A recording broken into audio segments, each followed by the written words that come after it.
कर्तव्यं दैवमान्हिकम् कौसल्या सुप्रजा राम पूर्वा सन्ध्या प्रवर्तते उत्तिष्ठ नरशार्दूल कर्तव्यं दैवमान्हिकम् उत्तिष्ठोत्तिष्ठ गोविन्द उत्तिष्ठ गरुडध्वज उत्तिष्ठ कमलाकान्त त्रैलोक्यं मङ्गलं कुरु उत्तिष्ठोत्तिष्ठ गोविन्द उत्तिष्ठ गरुडध्वज उत्तिष्ठ कमलाकान्त त्रैलोक्यं मङ्गलं कुरु मातः समस्त जगतां मधुकैटभारेः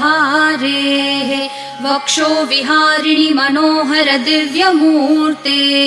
श्रीस्वामिनि श्रितजनप्रिय दानशीले श्रीवेङ्कटेश दयिते तव सुप्रभातम् मातः समस्त जगतां मधुकैटभारेः वक्षो विहारिणि मनोहर दिव्यमूर्ते